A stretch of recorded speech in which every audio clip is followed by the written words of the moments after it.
Hai, welcome to my YouTube channel. Di sini saya akan membahas cerita-cerita kriminal dan cerita menarik lainnya.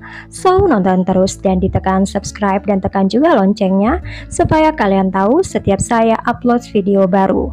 Supaya tahu ceritanya, mari kita bahas.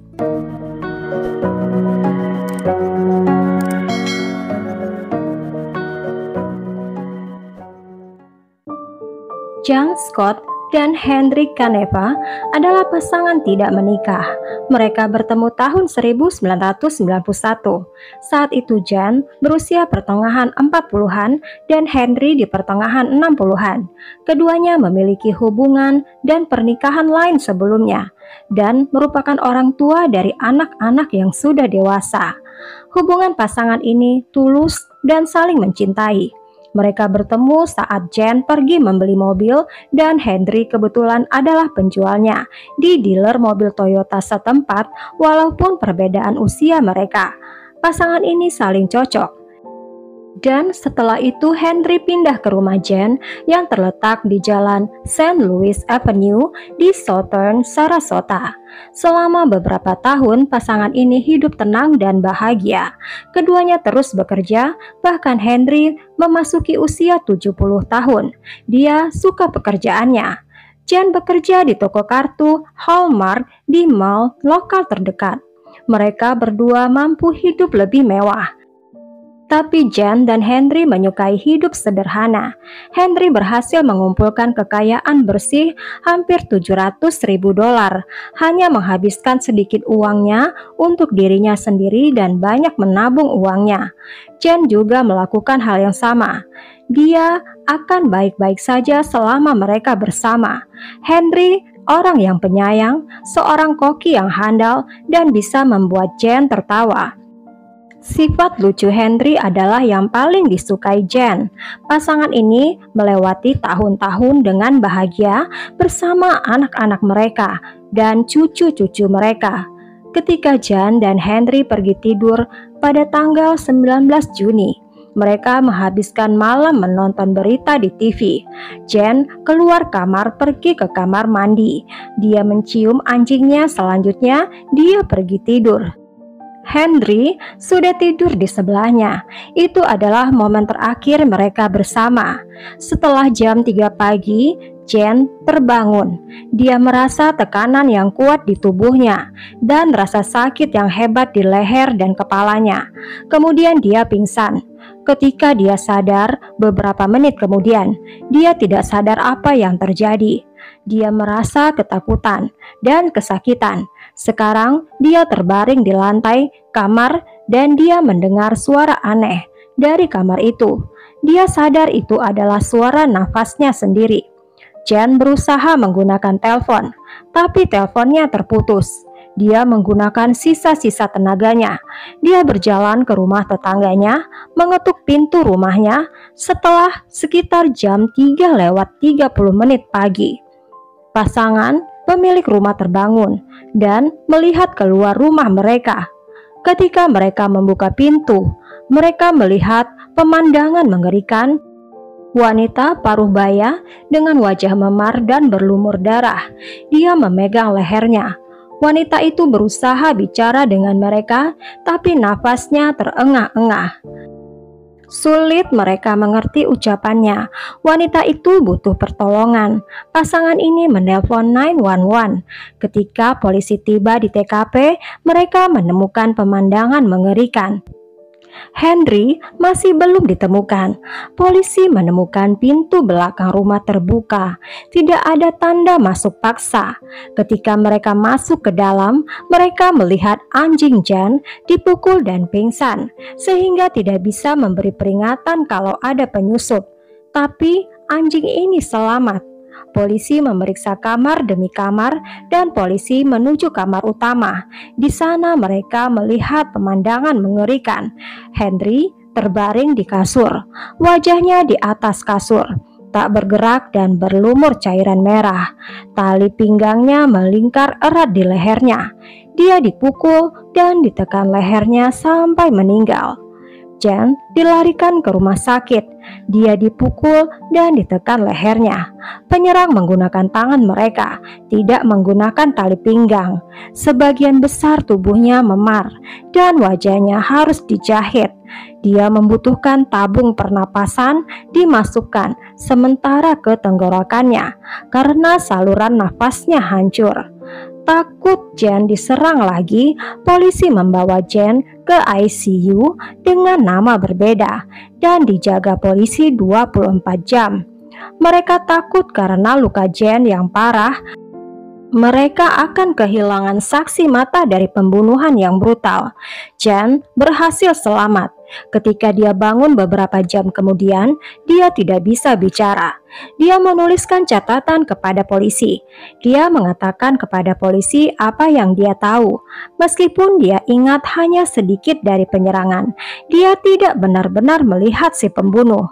Jen menanyakan bagaimana keadaan Henry. Polisi mengatakan dia sudah meninggal. Di TKP, polisi berusaha mengumpulkan semua barang bukti. Polisi bertanya mengapa saluran telepon Jen dipotong dengan alat dan telah direncanakan sebelumnya oleh penyerang. Puntung rokok ditemukan di luar rumah dan menjadi bukti. Puntung ini kering, bahkan rumput di bawahnya basah. Dan itu adalah malam yang basah. Artinya, puntung rokok itu baru ada di sana. Polisi berharap puntung rokok itu milik pembunuh dan bisa meninggalkan jejak DNA. Polisi menemukan lebih banyak bukti dari dalam rumah.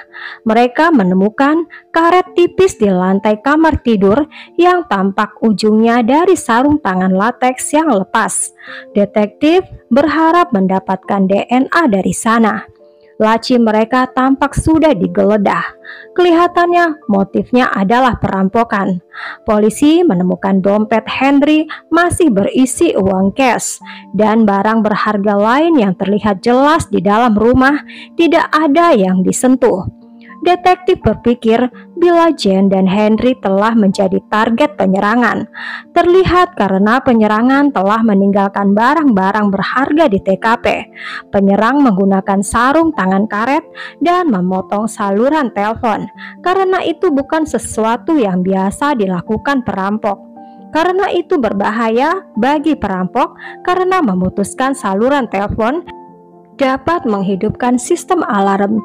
Bila Jen dan Henry memiliki alarm di rumahnya, polisi curiga siapapun pelakunya memiliki keakraban dengan rumah itu. Mereka tahu cara masuk ke rumah itu tanpa harus memaksa masuk. Mereka tahu tata letak rumah dan dapat mengantisipasi bahaya yang mengancam mereka, seperti keberadaan anjing. Penyelidik yakin bila serangan kepada Jen dan Henry adalah serangan pribadi. Siapa yang menginginkan kematian mereka dan untuk alasan apa? Ketika puntung rokok dan potongan sarung tangan lateks dikirim ke lab untuk tes DNA, detektif tahu mungkin butuh waktu berminggu-minggu atau berbulan-bulan untuk mengetahui hasil DNA. Mereka melihat saksi hidup yaitu Jen, tapi ingatannya masih kabur dan sulit mengingat detail-detail penting. Jen tidak bisa menghadiri pemakaman Henry, dan Jen tinggal dengan saudara perempuannya setelah keluar dari rumah sakit. Dari wawancaranya dengan detektif, Jen mengatakan dia dan Henry tidak punya musuh yang dia sadari. Melihat dari bukti-bukti, polisi berpikir bahwa serangan bukan karena sesuatu yang Jen dan Henry sudah lakukan, tapi karena sesuatu yang diinginkan pembunuh dari pasangan ini. Penyelidik mengetahui sejumlah besar uang yang dimiliki pasangan ini, yang tampaknya diketahui beberapa orang. Anak-anak Jen dan Henry yang sudah dewasa, yaitu Jeff dan Sharon. Jeff dan Sharon tidak mungkin terlibat dengan kejahatan. Kedua mereka tinggal di California. Di sana Henry pernah tinggal ketika menikah dengan ibu mereka. Setelah mengetahui ayahnya meninggal, mereka segera terbang ke Florida dan menawarkan bantuan kepada polisi semampu yang mereka bisa, termasuk memberikan tes DNA, sidik jari, dan mengikuti tes poligraf. Polisi menanyai putra Jane yang sudah dewasa dan dia tinggal dekat dengan rumah Jane dan Henry dan akrab dengan lingkungan TKP dan sering berada di sana. Ketika polisi mewawancarainya dan di apartemennya dan mempunyai alibi saat kejahatan terjadi, dia sedang bekerja dan diverifikasi oleh rekan kerjanya dan kamera CCTV. Hal berbeda terjadi pada rekan sekamarnya, yaitu Brent. Ketika polisi muncul di apartemen, Brent bertingkah aneh. Dia terlihat marah pada polisi yang ada di sana. Dia mengganggu saat diwawancarai. Brent membuat curiga polisi. Jane dan Brent diminta memberikan sampel DNA. Polisi menanyai dealer mobil tempat Henry bekerja selama 15 tahun. Henry dikatakan disukai banyak orang, kecuali oleh mantan karyawan bernama Mark. Polisi mengetahui Henry dan Mark sering bertengkar. Mark mempunyai masalah dengan obat-obat terlarang. Mark bilang dia mau kerja beberapa hari sampai dia mendapatkan gaji. Lalu kemudian dia akan menghilang selama beberapa hari. Dia akan mengulang perbuatannya lagi. Dia butuh uang dan telah dipecat hanya beberapa hari sebelum Henry terbunuh. Beberapa orang mendengar Mark bilang dia butuh senjata untuk membereskan sesuatu. Ketika polisi menanyai Mark, dia tahu Henry punya banyak uang. Dia membuat polisi curiga, terutama setelah Mark bilang dia punya kakak perawat. Jadi dia punya akses untuk mendapatkan sarung tangan latex. Mark bilang dia tidak ada hubungan dengan serangan Jane dan Henry. Tes poligrafnya tidak meyakinkan. Dia sudah menyerahkan sidik jari dan sampel DNA-nya. Beberapa minggu setelah pembunuhan Jane sudah sembuh dan dia bisa duduk. Dia bicara kepada polisi dan melihat foto TKP. Jane melihat ada beberapa barang kecil yang hilang dari kamar tidurnya, yaitu beberapa cincin yang memiliki nilai sejarah yang cukup mahal. Satu cincin diberikan oleh mantan suaminya, Rose Scott, yang meninggal karena serangan jantung bertahun-tahun lalu. Untuk memulihkan kembali ingatan Jane waktu pembunuhannya yang hilang, Jane bersedia mengikuti hipnosis. Sayangnya, Jane masih tidak ingat penampilan penyerangnya dari hipnosis. Dia mampu mengingat hal-hal kecil, seperti dia ingat penyerangnya kuat.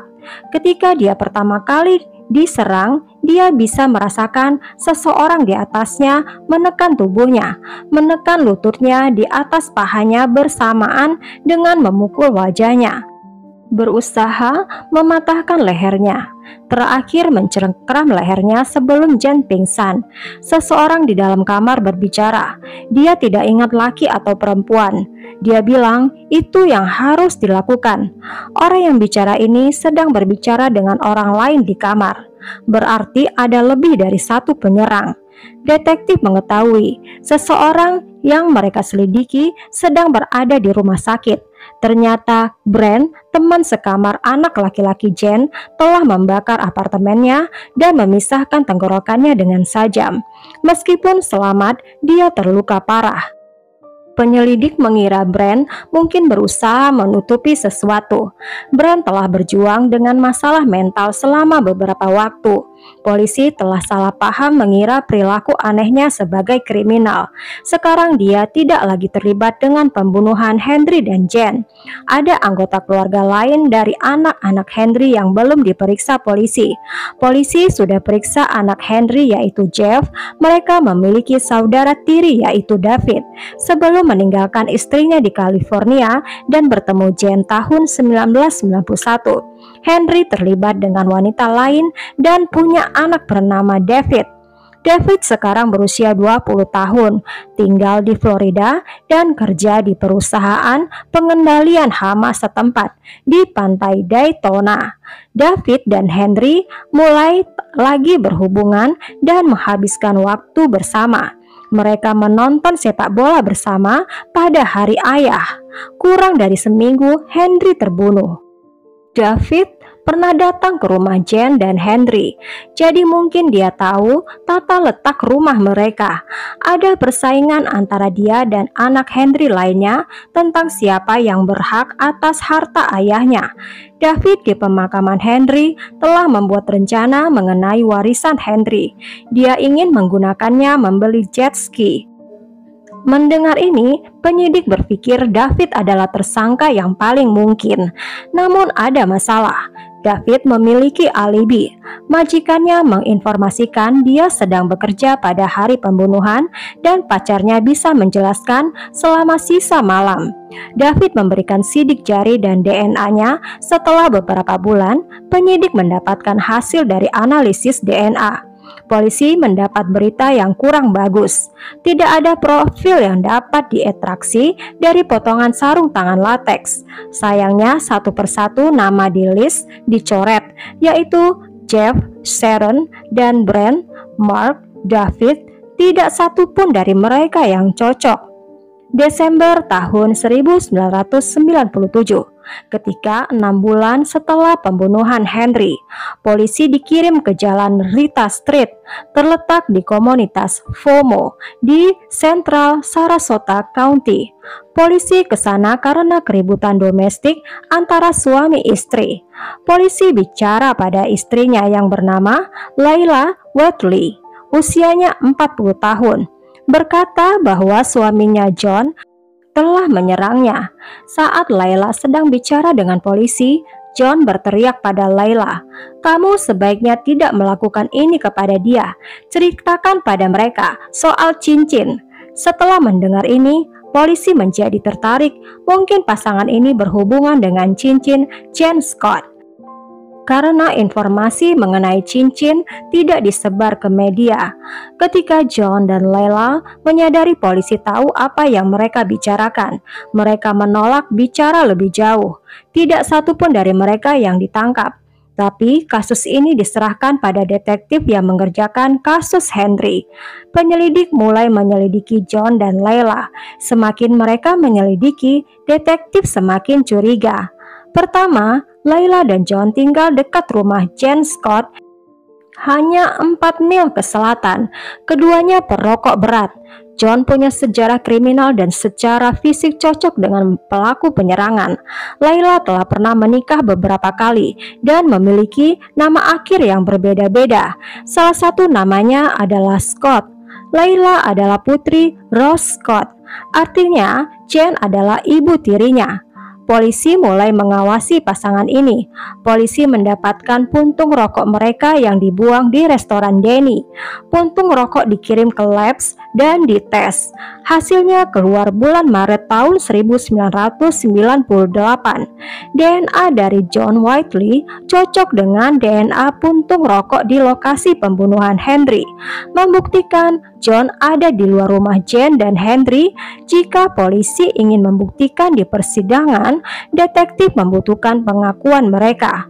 Pada tanggal 24 November tahun 1998, John sedang dalam perjalanan ke tempat kerja ketika mobilnya dikerumuni oleh mobil polisi.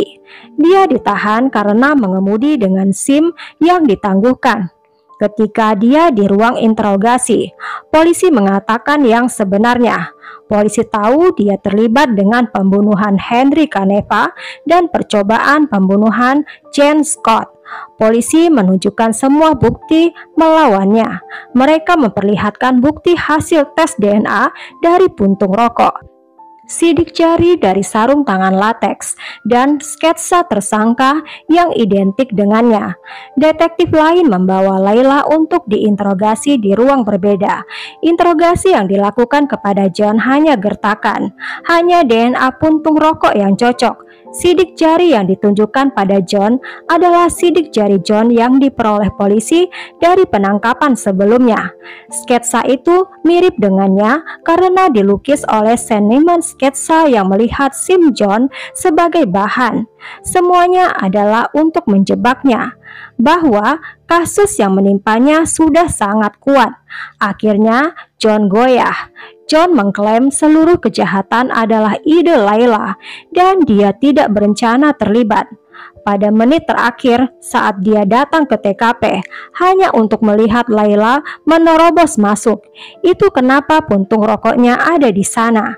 John bilang ketika dia masuk ke dalam, Layla sudah bergumul dengan Jen. Dia hanya memberikan beberapa bantuan. Dia bilang Layla bertanggung jawab atas serangan dan pembunuhan. Motifnya, Layla merasa Jen sudah mewarisi barang-barang ketika ayahnya meninggal yang seharusnya miliknya, termasuk rumah di jalan St. Louis Avenue, rumah TKP pembunuhan Henry. Itu sebenarnya rumah tempat Layla dibesarkan. Jen menerima rumah itu karena wasiat suaminya dan membuat Layla marah. Itu mengapa dia mengambil cincin kawin Jen, karena Layla merasa cincin itu seharusnya miliknya. Awalnya polisi mengira pembunuhan terjadi karena uang Henry. Kenyataannya motifnya adalah pemahaman yang salah dari Layla. Layla berpikir bila Jen meninggal, maka rumahnya akan diwariskan kepadanya. Padahal tidak benar. Bila Jen meninggal, rumahnya akan diwariskan pada anaknya, dan Layla menunjukkan John yang melakukan kejahatan. John yang membawa kabel yang diambil dari kabel telepon.